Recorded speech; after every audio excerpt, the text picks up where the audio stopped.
Albert Camus, The Stranger, Part 2, Chapter 3. On the whole, I can say that those months passed slowly. Another summer was on its way, almost before I realized the first was over. And I knew that with the first really hard days, something new was in store for me. My case was down for the last sessions of the Assize Court, and those sessions were due to end sometime in June. The day on which my trial started was one of brilliant sunshine. My lawyer assured me the case would take only 2 or 3 days. From what I hear, he added, the court will dispatch your case as quickly as possible, as it isn't the most important one on the cause list. There's a case of parricide immediately after, which will take them some time. They came for me at 7:30 in the morning, and I was conveyed to the law courts in a prison van. The 2 policemen led me into a small room that smelled of darkness. We sat near a door through which came sounds of voices, shouts, chairs scraping on the floor, a vague hubbub which reminded me of one of those small town socials, so to say, when after the concert's over, the hall is cleared for dancing. One of my policemen told me the judges hadn't arrived yet and offered me a cigarette, which I declined. After a bit, he asked me if I was feeling nervous. I said no, and that the prospect of witnessing a trial rather interested me. I'd never had occasion to attend one before. Maybe, the other policeman said, but after an hour or 2, one's had enough of it. After a while, a small electric bell purred in the room. They unfastened my handcuffs, opened the door, and led me to the prisoner's dock. There was a great crowd in the courtroom.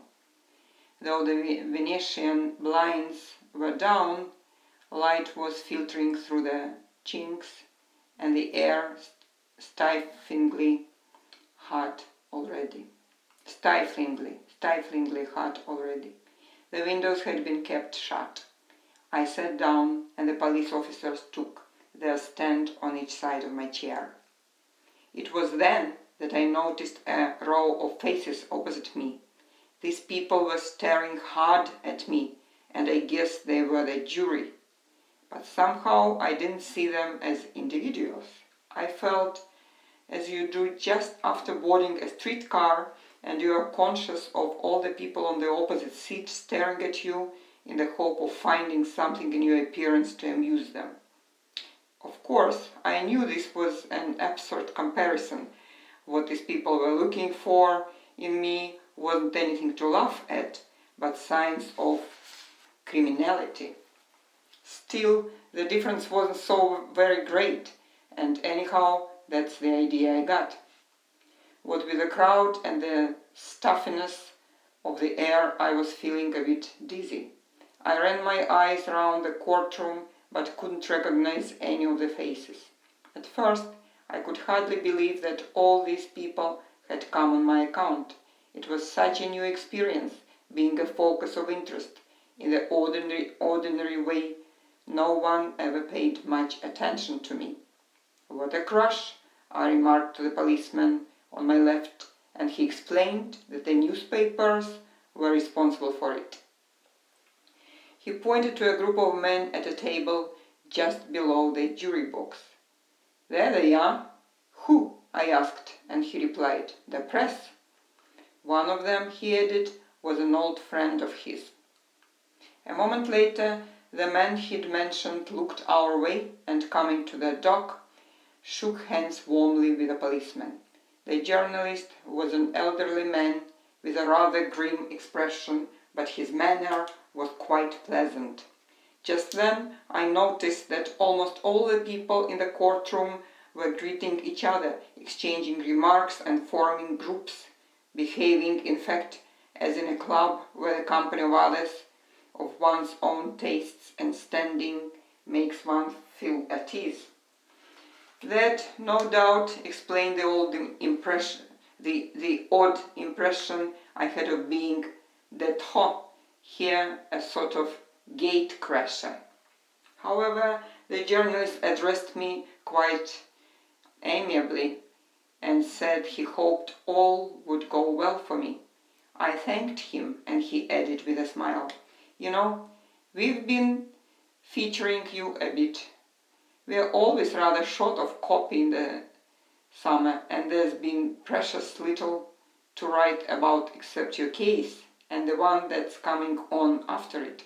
I expect you've heard about it. It's a case of parricide." He drew my attention to one of the group at the press table, a plump small man with huge black-rimmed glasses who made me think of an overfed weasel. That fellow's the special correspondent of one of the Paris dailies.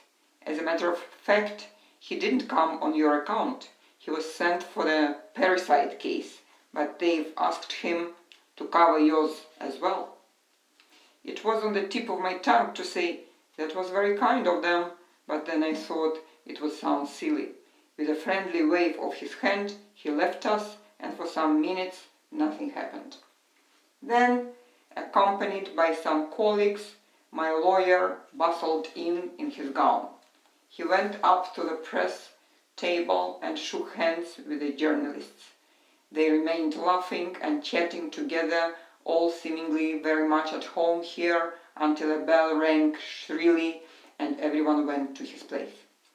My lawyer came up to me, shook hands, and advised me to answer all the questions as briefly as possible, not to volunteer information, and to rely on him to see me through.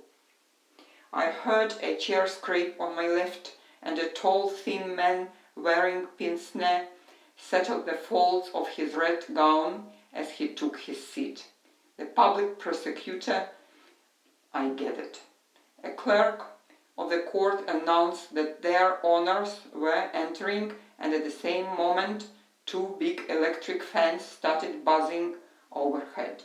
3 judges, 2 in black and the 3rd in scarlet, with briefcases under their arms, entered and walked briskly to the bench, which was several feet above the level of the courtroom floor. The man in scarlet took the central high-backed chair, placed his cap of office on the table, ran a handkerchief over his small bald crown, and announced that the hearing would now begin. The journalists had their fountain pens ready. They all wore the same expression of slightly ironical indifference, with the exception of one, a much younger man than his colleagues, in grey flannels with a blue tie, who, leaving his pen on the table, was gazing hard at me. He had a plain, rather chunky face. What held my attention were his eyes, very pale, clear eyes, riveted on me, though not betraying any definite emotion. For a moment I had an odd impression, as if I were being scrutinized by myself. That, and the fact that I was unfamiliar with court procedure, may explain why I didn't follow very well the opening phases. The drawing of lots of the jury, the various questions put by the presiding judge, the prosecutor, the foreman of the jury, and my counsel. Each time he spoke, all the jurymen's heads swung round together toward the bench. The hurried reading of the charge sheet, in the course of which I recognized some familiar names of people and places, then some supplementary questions put to my lawyer. Next, the judge announced that the court would call over the witness list. Some of the names read out by the clerk rather surprised me. From amongst the crowd, which until now I had seen as a mere blur of faces, rose, one after the other, Raymond, Masson, Salamano, the doorkeeper from the home, old Perez, and Marie, who gave me a little nervous wave of her hand before following the others out by a side door. I was thinking how strange it was I hadn't noticed any of them before when I heard the last name called, that of Celeste. As he rose, I noticed beside him the quaint little woman with a nannish coat and brisk, decided air who had shared my table at the restaurant. She had her eyes fixed on me, I noticed, but I hadn't time to wonder about her. The judge had started speaking again. He said that the trial proper was about to begin, and he need hardly say that he expected the public to refrain from any demonstration whatsoever. He explained that he was there to supervise the proceedings as a sort of umpire, and he would take a scrupulously impartial view of the case. The verdict of the jury would be interpreted by him in a spirit of justice. Finally, at the least sign of a disturbance, he would have the court cleared. The day was stoking up. Some of the public were fanning themselves with newspapers, and there was a constant rustle of crumpled paper. On a sign from the presiding judge, the clerk of the court brought 3 fans of plaited straw, which the 3 judges promptly put in action. My examination began at once. The judge questioned me quite calmly, and even, I thought, with a hint of cordiality. For the nth time I was asked to give particulars of my identity, and though heartily sick of this formality, I realized that it was natural enough. After all, it would be a shocking thing for the court to be trying the wrong man. The judge then launched into an account of what I'd done, stopping after every 2 or 3 sentences to ask me, "Is that correct?" To which I always replied, "Yes, sir," as my lawyer had advised me. It was a long business, as the judge lingered on each detail. Meanwhile, the journalist scribbled busily away. But I was sometimes conscious of the eyes of the youngest fixed on me, also those of the queer little robot woman. The jurymen, however, were all gazing at the red-robed judge, and I was again reminded of the row of passengers on one side of a tram. Presently he gave a slight cough, turned some pages of his file, and still fanning his face, addressed me gravely. He now proposed, he said, to trench on certain matters which on a superficial view might seem foreign to the case, but actually were highly relevant. I guessed that he was going to talk about mother, and at the same moment realized how odious I would find this. His first question was, why had I sent my mother to an institution? I replied that the reason was simple. I hadn't enough money to see that she was properly looked after at home. Then he asked if the parting hadn't caused me distress.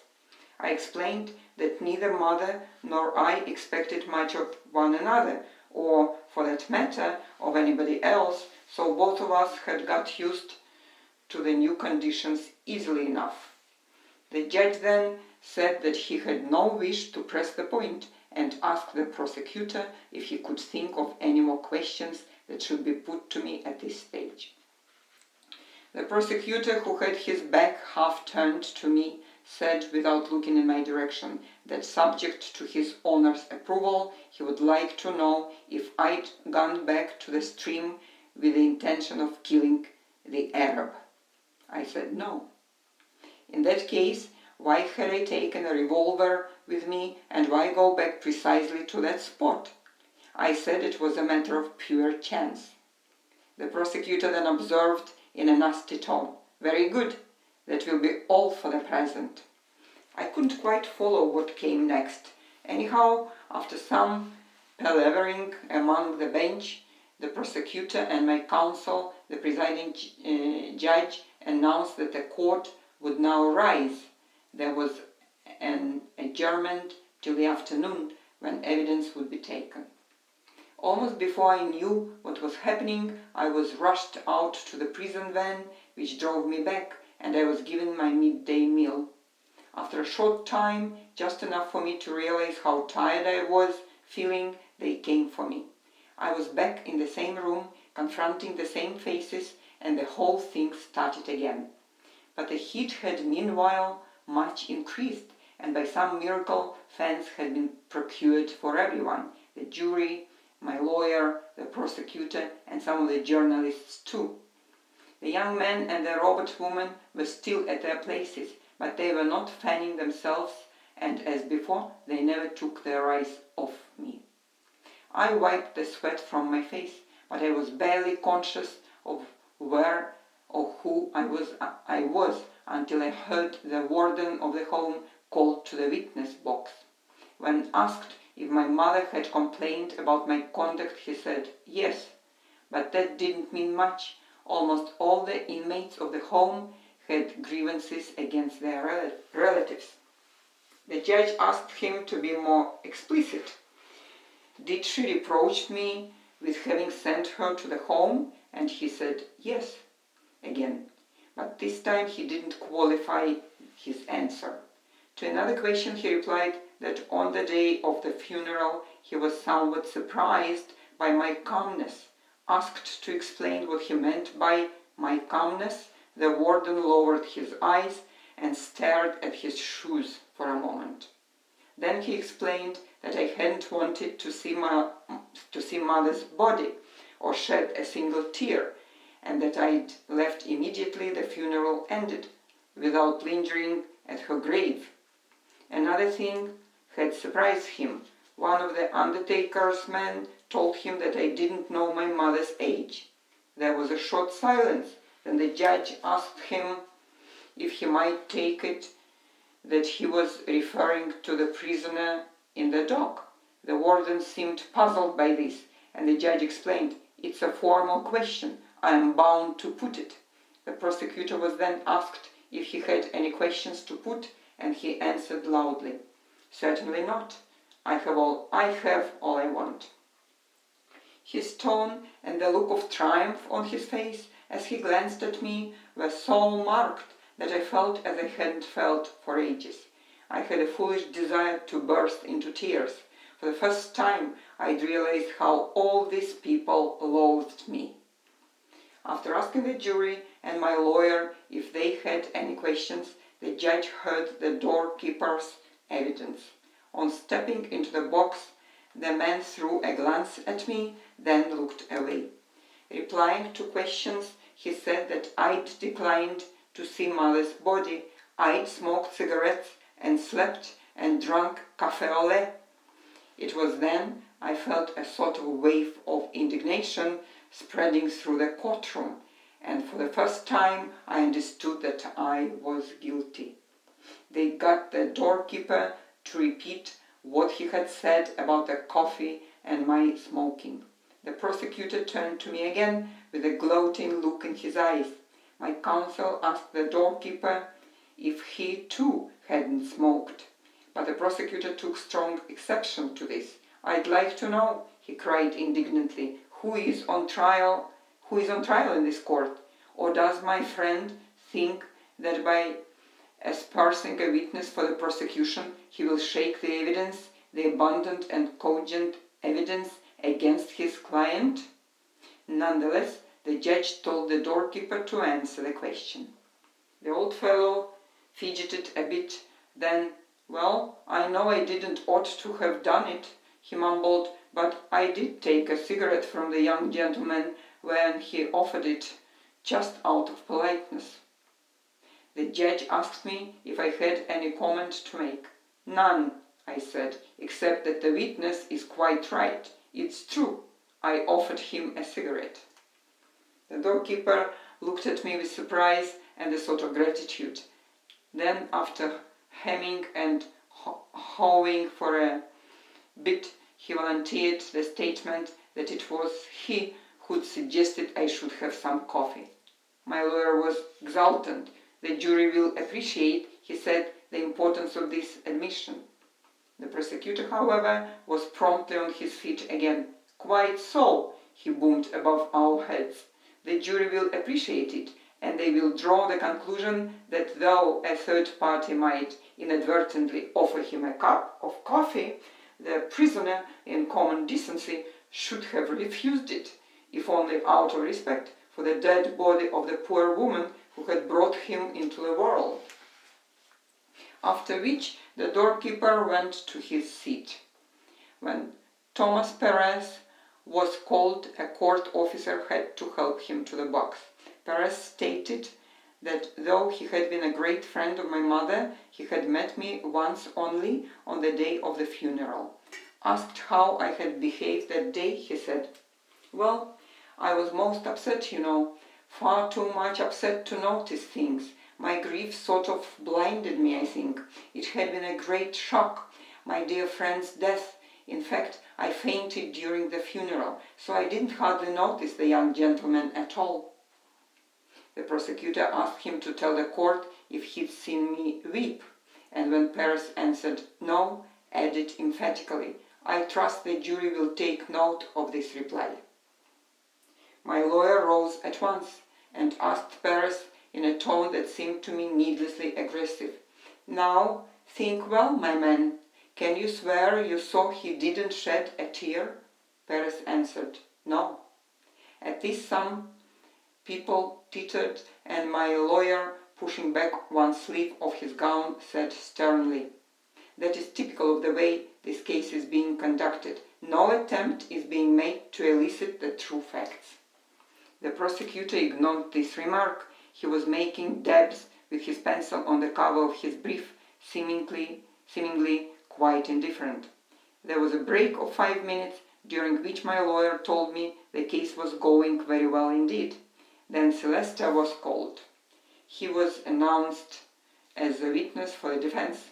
The defense meant me.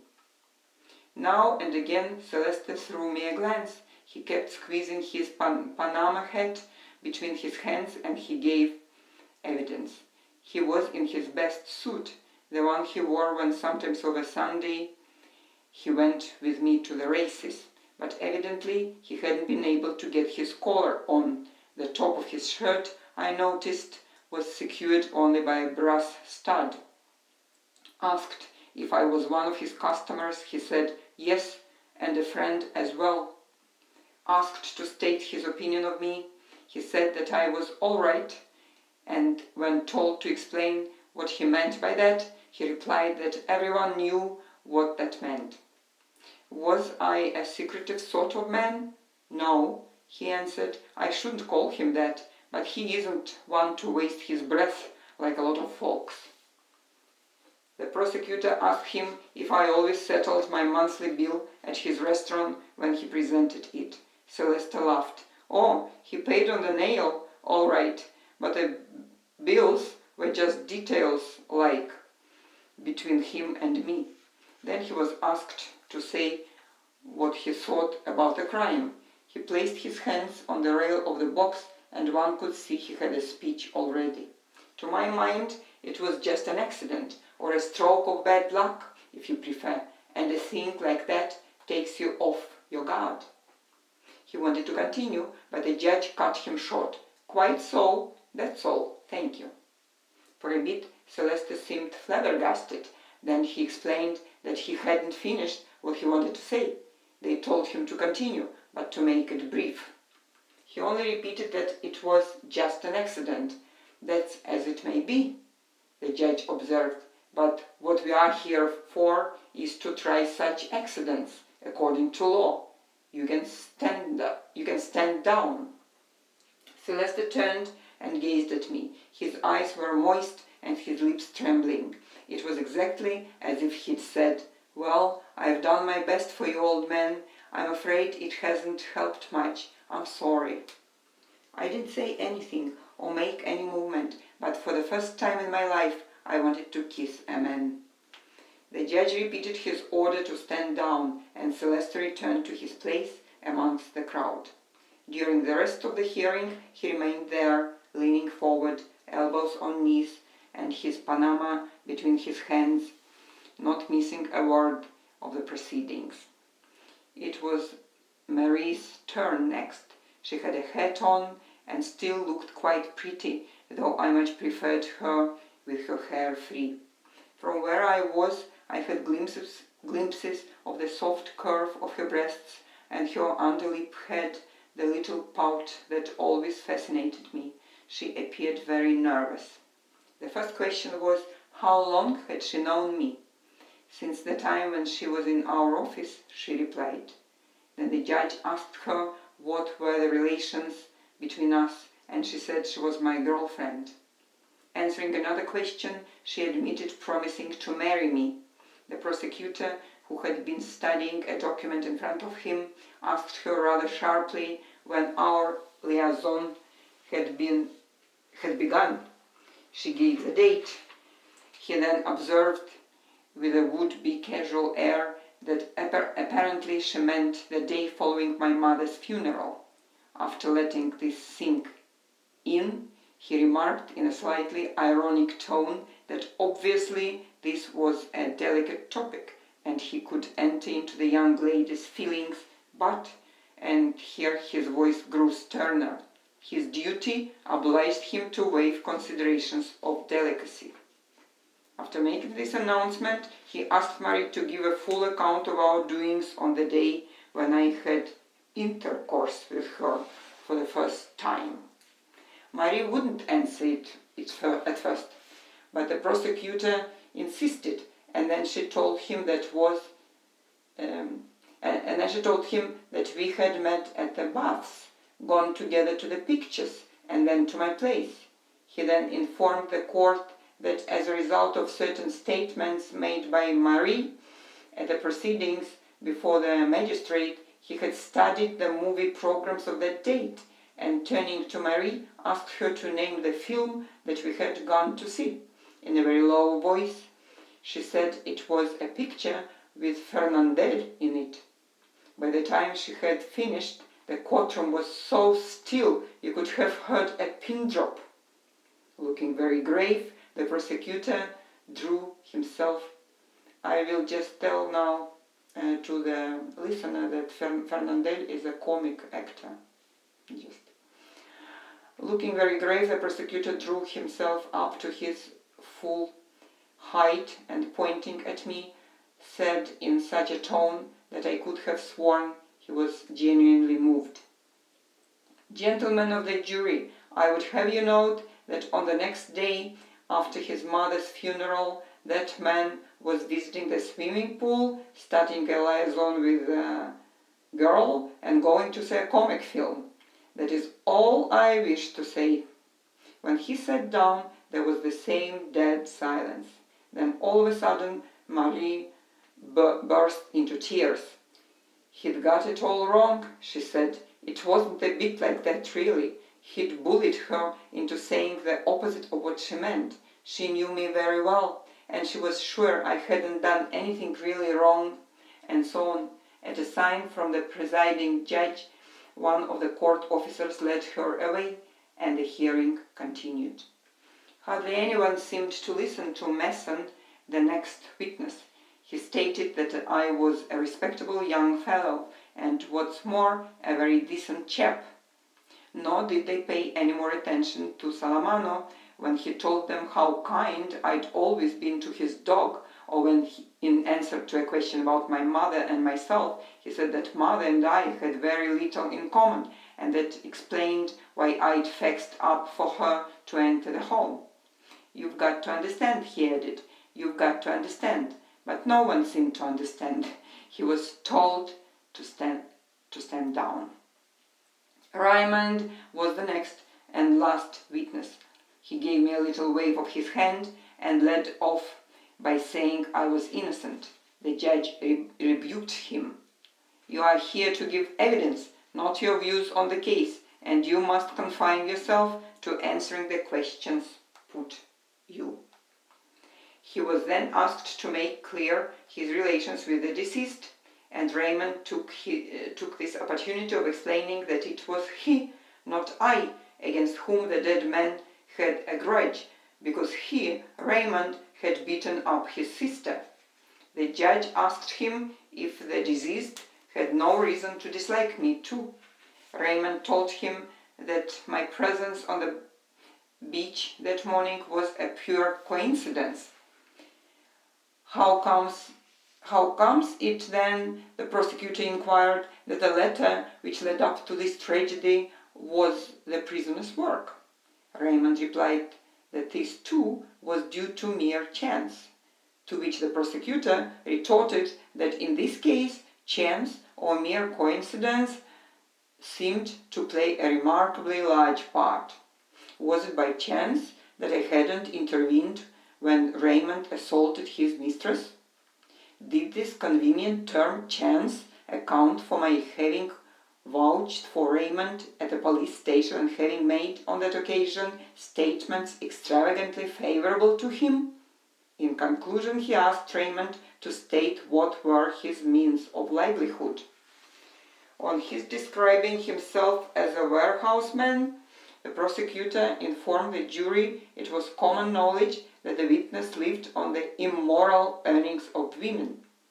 I, he said, was this man's intimate friend and associate. In fact, the whole background of the crime was of the most squalid description, and what made it even more odious was the personality of the prisoner, an inhuman monster wholly without a moral sense. Raymond began to expostulate, and my lawyer too protested. They were told that the prosecutor must be allowed to finish his remarks. "I have nearly done," he said, then turned to Raymond. "Was the prisoner your friend?" "Certainly, we were the best of pals, as they say." The prosecutor then put me the same question. I looked hard at Raymond, and he did not turn away. "Then, yes," I answered. The prosecutor turned toward the jury.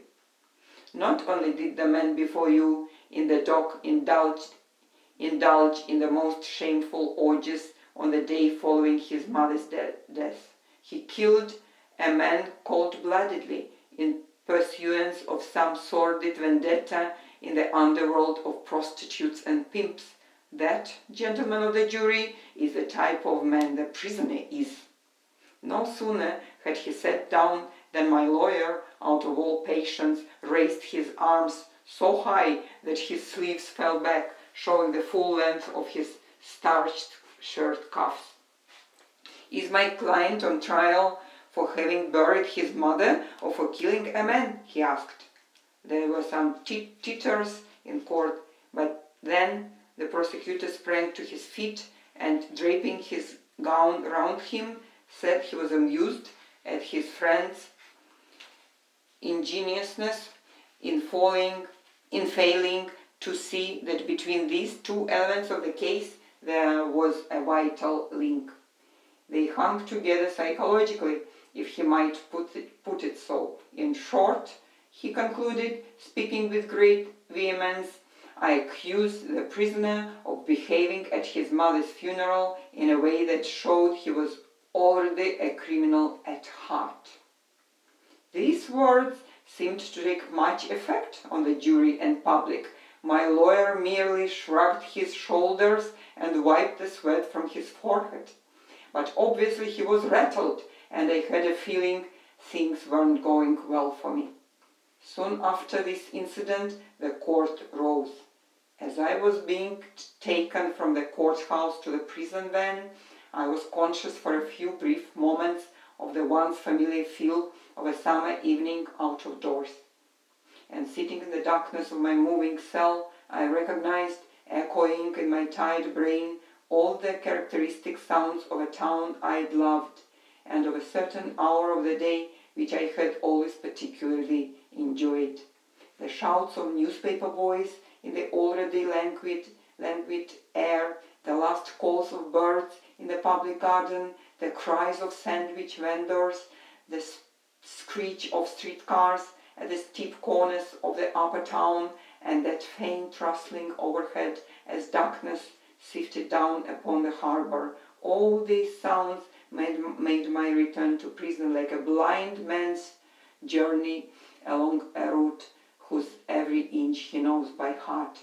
Yes, this was the evening hour, when how long ago it seemed, I always felt so well content with life.